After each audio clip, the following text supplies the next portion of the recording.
Perdónenme.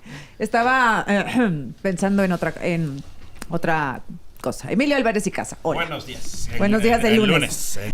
Raúl Bolaños, ¿cómo estás, Raúl? Azucena, Verde. buenos Hola. días el lunes. Israel Zamora de Morena, no, ya no me lo voy a acabar con estos muchachos. Azucena, Gracias por la invitación. Al contrario, gracias, buenos días. Oigan, pues hay un par de encuestas hoy que ponen a la presidenta Claudia Sheinbaum sumamente bien evaluada en el segundo mes de su administración. ¿A qué se lo adjudicas, Emilio?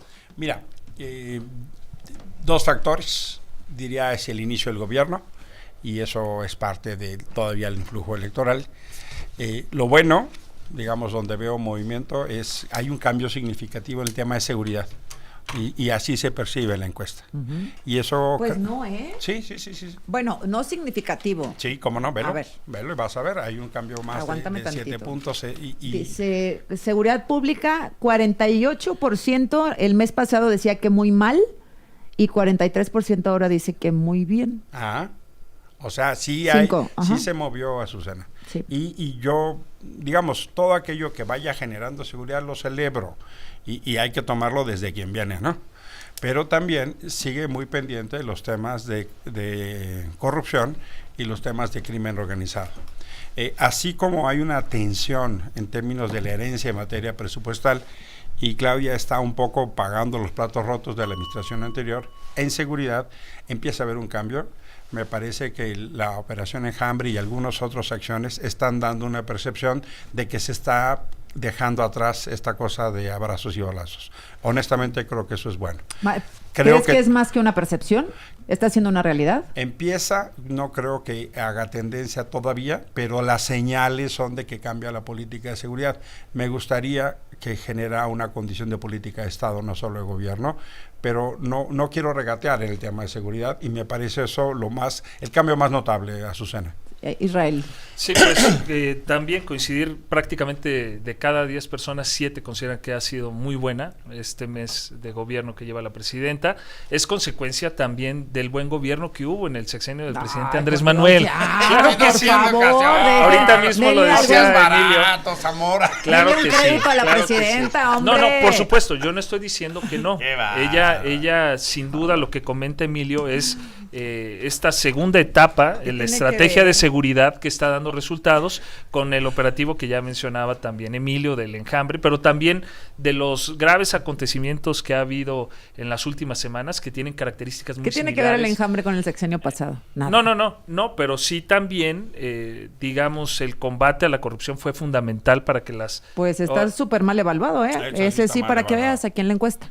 Pero las dependencias que procuran la seguridad en el país, por supuesto que vivieron una limpieza, era algo que se trabajó muchísimo en el sexenio del presidente Andrés Manuel, crear una organización como la Guardia Nacional, en donde los perfiles, tanto de los elementos como de los superiores, no estuvieran vinculados con el crimen organizado, fue fundamental para llegar a las condiciones de seguridad que hoy tenemos. O sea, estos operativos no hubieran sido posibles si no se hubiera generado una Guardia Nacional en el sexenio del presidente Andrés Manuel. Y por supuesto que el trabajo que está realizando la doctora Claudia Sheinbaum también ha sido importantísimo. No es la Guardia Nacional. Mira, de octubre 28 estaba bien, y ahora en noviembre 40 la califica muy bien. Eso no es la Guardia Nacional. ¿La seguridad pública? Eso es esencialmente seguridad pública, y eso tiene que ver, hay que asumirlo en un contexto de tremenda inseguridad. En lo que va a la administración van casi 4.500 personas muertas. ¿Cuál es el dato novedoso? Subieron las detenciones. Entonces, 3,000, ese fenómeno sí está marcando una pauta de cambio con el sexenio anterior. Ese es el tema, porque la verdad de las cosas, mi querido Israel, pues si tienen 200,000 homicidios y más de 52,000 personas desaparecidas, no puedes hablar de una estrategia exitosa en materia de seguridad. Perdón, pero no. A ver, vamos Raúl a dividirla Bolaños. en dos partes. Primero, el tema de seguridad. Yo creo que es una nueva estrategia de seguridad que empieza por lo menos a dar rasgos de que la gente siente confianza. Lo que está haciendo el secretario Omar García Harfuch, la iniciativa que nosotros aprobamos para dotarle de más facultades dentro de la Secretaría y operativos como la Operación Enjambre, la gente comienza a ver que va a dar resultados. Es muy pronto para cantar victoria, pero por lo menos estamos iniciando la semana con una buena noticia. Segundo, ¿por qué la aprobación de la presidenta? Porque ella ha sido muy inteligente en no perder este acento social en su gobierno, el estar permanentemente de giras en territorio y cerca de quienes le dieron el voto y la confianza para poder ser presidenta de la República. Yo sé que a mis compañeros de la oposición no les gustan mucho de esas decisiones, está bien. Pero ella ha estado cuidando mucho su popularidad, sus promesas de campaña, y entonces por eso vemos que es bien aceptada y que empieza a dar buenas noticias de estrategia de seguridad. Y que empiece a tener su personalidad. Claro. Sin tener que echar mano toda la vida del señor, que ya no debería de estar haciendo absolutamente nada en este gobierno, y decir, bueno, qué bueno que el segundo mes también es muy pronto para decir que es muy popular, pero se mantiene, ¿no? Dice la canción, es temprano para un perdido, ¿no? ¿Cómo? Es temprano para un perdido, ¿no? Y qué bueno que, digamos, partimos del punto del hecho de que ella está en el Palacio Nacional y a ella se le va a exigir. Ese es el término de relación que tenemos que asumir. Yo soy de las personas que sigue considerando que hay un peso excesivo del gobierno anterior.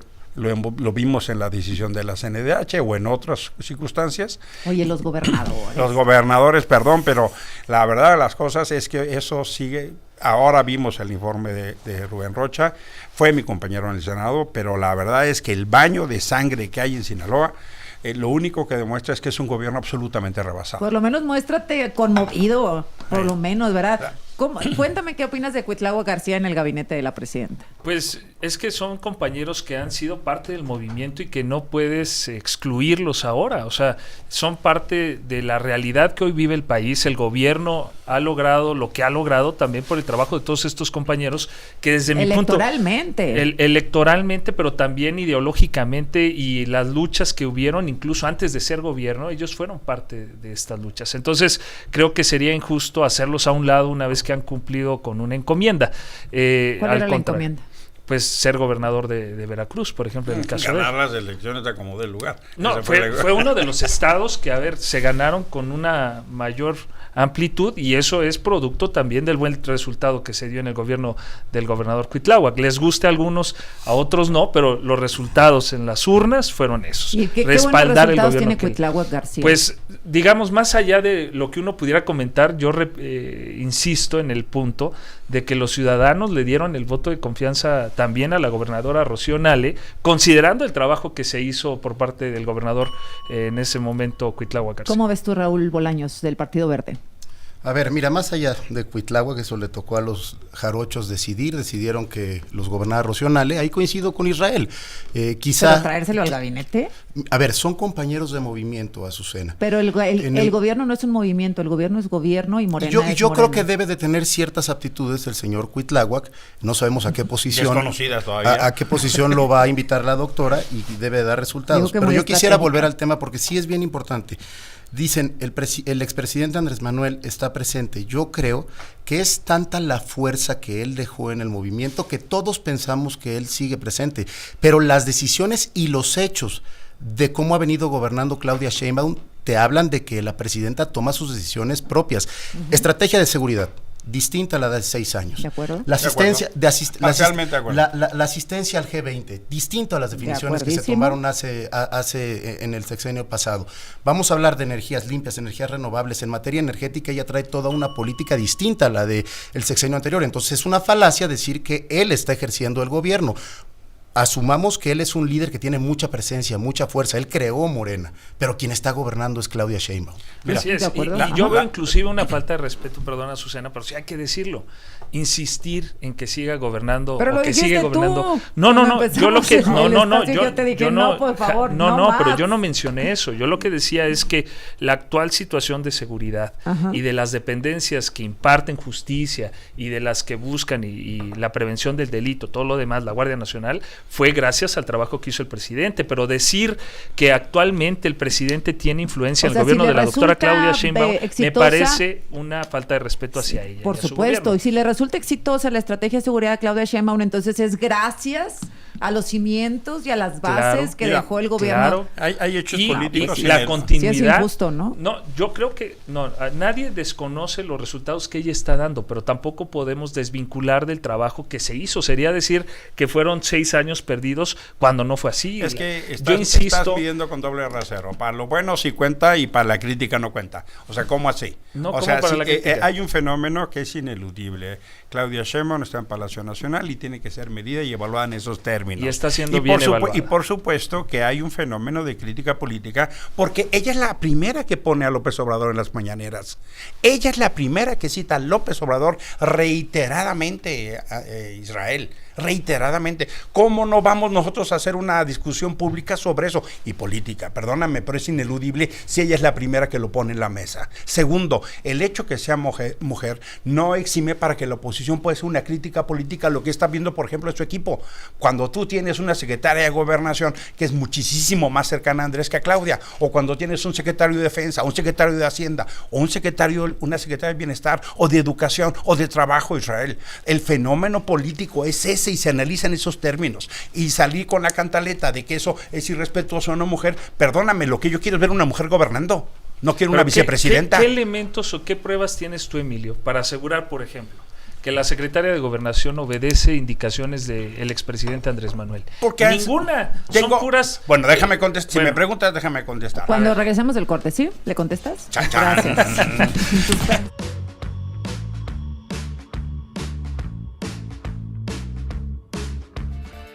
Dato curioso. El idioma árabe puede ser el más rico en palabras, con aproximadamente 12 millones en su vocabulario. El puerto de Manzanillo San Pedrito se posiciona como un pilar fundamental para la economía nacional. Actualmente es el número 1 en México en movimiento de contenedores y ocupa el tercer lugar en Latinoamérica. Con un ritmo de crecimiento anual del 6%, este puerto se encuentra en constante expansión, proyectando alcanzar su capacidad máxima en los próximos 5 años. Gracias a la construcción del segundo ingreso al recinto portuario, se ha logrado optimizar la movilidad y productividad, mejorando significativamente el flujo vehicular del transporte de carga. Sin embargo, el futuro de Manzanillo es aún más prometedor. En la costa de Cuyutlán se construye el puerto Nuevo Manzanillo-Cuyutlán, un proyecto que revolucionará el panorama portuario de México. Ubicado en el vaso 2 de la laguna de Cuyutlán, este nuevo puerto contará con una infraestructura moderna que incluye terminales especializadas y una capacidad de almacenamiento sin precedentes. Albergará 2 terminales privadas de petrolíferos, con un nuevo complejo de Pemex que incluirá una terminal de almacenamiento y distribución con capacidad para 3.7 millones de barriles de gasolina y diésel. Esta infraestructura permitirá recibir hasta 5 buques petroleros simultáneamente, duplicando la capacidad de las actuales instalaciones. La primera etapa de este proyecto contempla la construcción de 2 terminales especializadas en contenedores, con un total de 100 hectáreas y muelles de 1.500 metros cada uno. Estas terminales podrán operar hasta 3 megabuques simultáneamente, con un volumen anual de 5 millones de contenedores, consolidando a Manzanillo como un líder en el comercio internacional. En cuanto a infraestructura aduanera, se proyecta la construcción de amplias instalaciones para el flujo eficiente de importación y exportación de mercancías. Estará directamente conectada a las vías de ferrocarril y contará con una central de emergencia, un comando unificado marítimo y una unidad naval de protección portuaria, asegurando operaciones seguras y eficientes. También contará con canales de navegación dragados y 2 amplias dársenas de maniobra, permitiendo la operación de megabuques de última generación. La construcción de viaductos elevados para ferrocarril y autotransporte también facilitará la conectividad con las terminales en expansión, proyectando un manejo de hasta 5 millones de contenedores al año en una segunda fase. El nuevo puerto será también un referente de sostenibilidad en la región. La terminal de gas natural KMS, ya en operación, garantizará el suministro de energía limpia para las nuevas generaciones de buques y la operación de las grúas y equipos del puerto. Con su capacidad de generación termoeléctrica, Manzanillo se convertirá en el primer puerto sustentable de América Latina, impulsando la eficiencia energética y protegiendo el medio ambiente. El puerto de Manzanillo San Pedrito, con sus 450 hectáreas actuales, sumadas a las 1.880 hectáreas del puerto Nuevo Manzanillo Cuyutlán, se convertirán en un engranaje industrial clave para el Bajío mexicano. Este nuevo puerto generará hasta 450,000 millones de pesos en recaudación arancelaria y 10,000 millones de pesos en contraprestaciones a la Federación, alcanzando así 10 millones de TEUs, lo que proyectaría al puerto de Manzanillo como primer lugar de Latinoamérica y el número 15 del mundo, consolidando su papel como el motor que impulsará el futuro del comercio a nivel global.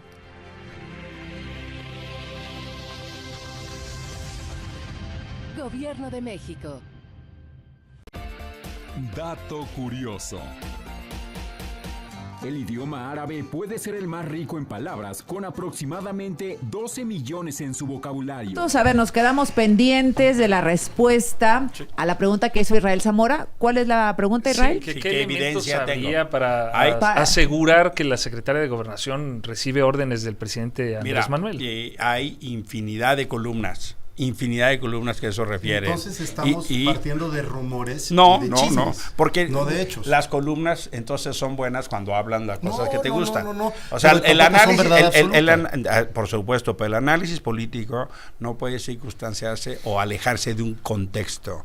Y eso es lo que ustedes no quieren ver. Y me parece sensato decir es temprano para vísperas. Pero, por ejemplo, donde sí creo que hay una discusión ineludible es en el tema del presupuesto. En el tema del presupuesto, Claudia Sheinbaum está pagando los platos rotos y donde me parece la cosa más seria es en salud. No solo hay 12.5 de pérdida de salud, sino déjeme darle los datos de los institutos nacionales que atienden a la gente que no tiene ni IMSS, que no tiene ni ISSSTE, que son esencialmente enfermedades muy graves. Esto que circuló el fin de semana. Por ejemplo, el Instituto Nacional de Cancerología, menos 14.7. El Instituto Nacional de Cardiología, menos 12%. El Instituto Nacional de Pediatría, menos 10. El Instituto Nacional de Perinatología, menos 10.5. El Hospital General G.A. González, menos 12%. El Instituto Nacional de Ciencias Médicas Nutrición, menos 12.3%. Todos los institutos nacionales, y eso que el secretario de Salud era director del Instituto Nacional de Nutrición. Kersenovich era director de Nutrición. Hay un descuento promedio, y para que lo tengamos claro, de 26 rubros del presupuesto, en 24 hay disminución. O sea, pues sí, casi todos a la baja, ¿no? Todos, los institutos nacionales, todos a la baja. El fin de semana se va a conocer este comunicado del Instituto Nacional de Cardiología que el doctor José Gaspar Hernández circuló entre sus empleados, ¿no? Los empleados pues lo hicieron público, el doctor no pidió que se hiciera público, eso nos dicen, pero pues denuncia que hay reducción del presupuesto, que hay muchas restricciones, insumos para que funcione bien el instituto, para atender pacientes, etcétera. Déjame darte un detalle nada más. En cancerología hay una ala cerrada porque no hay personal, no hay medicamentos y no hay insumos. O sea, este recorte es ya sobre lo recortado. El problema de quitarle salud a las y los mexicanos es quitar vida. ¿Y eso por qué pasó? Pues teníamos una especie de administrador que por mala planeación, por caprichos, por corrupción o por improvisaciones se gastó todo el dinero. Y ahorita vamos a regresar a un fenómeno, eso hay que advertirlo, estamos pidiendo dinero prestado para pagar deuda. Pues dice Ricardo Monreal que van a sacar dinero de los autónomos, ¿no? Esa es lo que yo iba a ver. Esta semana empezamos la discusión formal del presupuesto en comisiones. De hecho, ahorita terminando el programa yo me voy a junta directiva de la Comisión de Presupuesto. Primero, ya aclaró la doctora que en el tema del sector salud se van a buscar de todos los ramos para apuntalar a este sector. Este sector incrementa en un 34% si se toman en cuenta todos los distintos ramos donde se va a ejercer el recurso. Ahora que se hablaba de la reasignación que mencionaba Ricardo Monreal, oye, encontramos un fideicomiso en el IFT donde había 1.500 millones de pesos, Azucena. Pero se sabía, ¿no? Entonces se Sí, encontró claro ahora, que se sabía. ahora se va a reasignar. Será- Y tenemos también el tema de las universidades autónomas, que es un tema bien importante donde tenemos que ponernos a trabajar toda esta semana para 1.500 reasignar. millones de pesos. Mira, En el IFT. Y Ajá. lo que se pretende reasignar para universidades autónomas son alrededor de 15,000, 20,000 millones de pesos. que van a salir de... Que van a salir de los distintos órganos autónomos, Raúl, de las extinciones que bajan hubo. en 22 de 26 rubros el presupuesto, Raúl. O sea, lo que está pasando es que los gastos excesivos del sexenio anterior, la elección de Estado, los sobrecostos de las obras faraónicas, la mala planeación, ya se acabó el dinero y ahorita nos van a endeudar cuando los intereses van a ser más caros, Raúl. O sea, vamos a pedir 1.3 billones de pesos para pagar. O sea, vamos a regresar a los 80. Perdón, yo quisiera comentar con relación a lo que dice Emilio en materia de salud. Hay que considerar que se le asignan muchos de los recursos a IMSS Bienestar, porque lo que se va a hacer un sistema de salud menos centralizado. ¿Qué pasaba con estos institutos que son de lo mejor no solo en México, sino en el mundo? Estos institutos de tercer nivel de atención, que estaban centralizados, la mayoría, si no es que todos, están ubicados en la Ciudad de México. O sea, para que una persona de Oaxaca que requería de atención de tercer nivel pudiera ser atendida, se tenía que venir a México con sus familiares buscando alrededor de estos institutos dónde quedarse, porque no había manera de que en Oaxaca, por ejemplo, fueran atendidos. Lo que se busca con IMSS Bienestar, en donde se viene un incremento significativo del presupuesto que se le da, es que se descentralice la atención y que ahora sí puedan ser atendidos eso en sus sería estados. cierto. Miren, aguántenme un segundo. La presidenta va a hablar de esto. Pónganme en play, por favor, la conferencia. La CINSAE la conferencia de la presidenta en vivo, por favor. Eso es importante porque en el presupuesto total, todavía hasta el año pasado, INSABI, digamos, permanecía como lo que antes era la aportación, antes era el Seguro Popular, después fue el INSABI, que sí construyó algunos centros de salud y hospitales, pero seguía siendo un mecanismo de transferencia de recursos económicos a los estados. El IMSS Bienestar es una nueva institución pública, federalizada a partir de convenios con los estados, que se encarga de la prevención y la atención a la salud. Los institutos de salud ya son parte también del INSABI. La compra de medicamentos emergente, de la que ha hablado el maestro Eduardo Clark aquí en la mañanera, que se está haciendo para algunos medicamentos que son indispensables, y la compra de medicamentos para el 2025 y el 2026, ahí están incluidos los institutos de salud que están en la CINSAE y también hospitales que están en esta coordinación. Bueno, lo que decías, Israel, el IMSS Bienestar. Así es, el IMSS Bienestar lo que busca es que se descentralice la buena atención que había únicamente en la Ciudad de México y que pueda llegar a lugares que estaban muy alejados de la capital. Israel, lo que pasa al final del presupuesto es que todo el presupuesto de salud, juntando IMSS Bienestar, juntando institutos, todo, el ISSSTE disminuye 12.5%. Disminuye. Si tú ves el presupuesto por rubros, donde dice salud, incluido todo, y toda la movilización, el EPA, todo, al final del día, mi querido Israel, hay 12.5 menos. Si no me crees ahí, ve el Sabueso, que es esta sección de análisis de datos de pájaro político. Y ahí vas a ver cómo hicieron la minucia, la autopsia presupuestal y dónde viene el análisis de que el presupuesto en salud, juntando todas las instituciones, 12.5 menos. Ahí te voy a pasar un artículo que estoy trabajando y que se va a publicar, espero, esta semana respecto a esto, para que veas los números en realidad, qué sucede en educación y qué está sucediendo también, porque en educación ese es otro punto importante del PEF.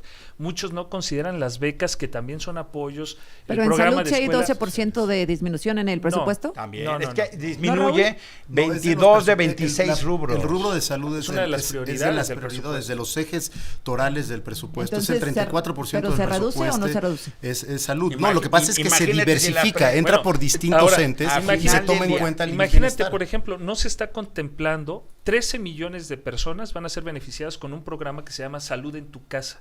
Eso no se está considerando dentro del presupuesto, sí, pero se sin está embargo, a ver, mira, el presupuesto federal también el presupuesto federal al final se arregla por rubros. Entonces tienes 26. Entonces todo lo que educación va a educación, todo lo de salud va a salud, todo lo de seguridad, todo lo de defensa, se acumula. Hay distintas maneras de ordenar el presupuesto. Y lo que está pasando, mi querido Raúl, y Rubén, y Israel, saludamos a Rubén, no está, lo extrañamos, saludamos a Rubén. ¿No? Hay una disminución en 22 rubros. ¿Por qué? pues haz de cuenta que teníamos vivimos en un condominio y el administrador se puso a gastar a manos llenas y quería hacer arreglos y entonces no licitó y gastó el triple. Pero pues aquí alguien miente. ¿Se reduce o no se reduce el eso es muy presupuesto en fácil, salud? eso lo vemos No que se la reduce. próxima semana traemos los números para que no haya discusión. ¿Aumenta o cuál es tu cifra? No se, 12%. no se reduce, es el Entonces, 34% del ¿y presupuesto, cuánto es era? el eje de ¿Cuánto salud. era? ¿Qué pasa, Susana? Se diversifica. Si Bueno, tú te pero vas ya por... en Si tú te salud- vas por si tú Eso vas es por- cierto, si- el 34 puede ser cierto. Yo pero tengo menos las que el año cifras. pasado. A ver. Son 70,000 millones el año pasado, actualmente 73,000 millones. Hay un incremento real en el ramo del 12%, que es un incremento. Si tú juntas el Te estoy presupuesto dando por las cifras rubros, que vienen en eso el no es presupuesto. cierto porque tienes que ver el acumulado de todos los Bueno, ramos. Vamos y Ok. venimos, gracias.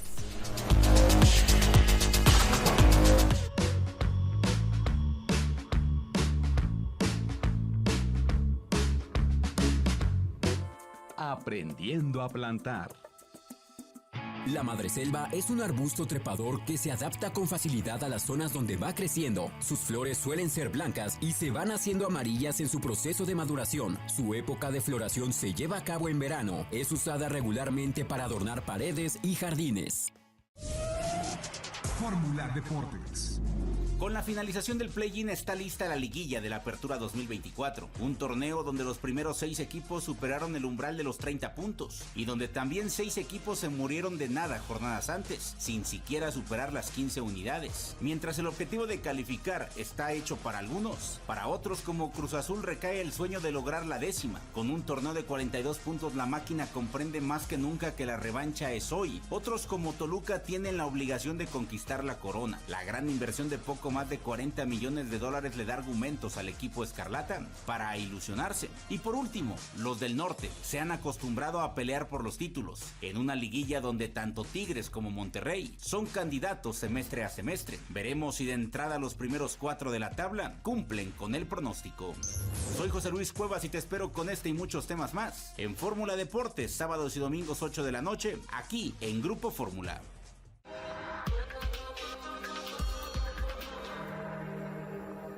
Que dura más de un año con Hezbollah, mientras busca garantías más claras sobre cómo los israelíes podrían reiniciar los combates si el grupo militante libanés rompiera la tregua. Esto ocurre cuando las dos partes intercambiaron algunos de los ataques aéreos más feroces desde que comenzaron los combates. La Casa Blanca el lunes confirmó que un acuerdo está cercano, pero nada es aún cierto. Creemos que la trayectoria de este proceso va en una dirección muy positiva, pero nada está hecho hasta que todo esté hecho. Nada está negociado hasta que todo esté negociado. Estados Unidos presiona para que se finalice un acuerdo en los próximos días, después de que se lograran avances la semana pasada. Creemos que hemos reducido las brechas significativamente, pero todavía hay pasos que debemos dar, pero esperamos poder lograrlo. Según la propuesta, las fuerzas israelíes se retirarían del Líbano en un plazo de 60 días, mientras que Hezbollah se trasladaría al norte, más lejos de la frontera israelí, que quedaría custodiada por el ejército libanés. El portavoz del primer ministro Benjamin Netanyahu confirmó que el gabinete israelí votará el martes la propuesta de alto al fuego. Al mismo tiempo, lo importante es lo que sucederá después, que a Hezbollah no se le permita volver a la valla, y haremos todo lo que sea necesario para garantizarlo. La prensa libanesa y estadounidense coinciden en que el presidente Joe Biden y el presidente francés Emmanuel Macron buscan anunciar el alto al fuego antes del Día de Acción de Gracias. Por ahora, la Casa Blanca no quiso confirmar esta noticia. La semana pasada, la administración Biden envió a un funcionario de alto rango, Amos Hochstein, a Israel y Líbano para impulsar un acuerdo. Entre tanto, un alto al fuego en la franja de Gaza con el grupo militante palestino Hamas parece aún lejos, con las partes aún demasiado separadas en las negociaciones. Desde la Casa Blanca, Washington, Jacopo Luzzi, Voz de América.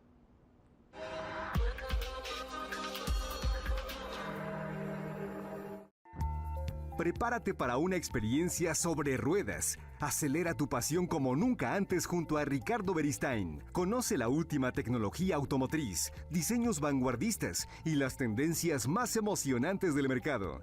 Siente la adrenalina al máximo y vive el vértigo de la velocidad cada semana en Autocosmos. Domingo, 11 horas, en Grupo Fórmula.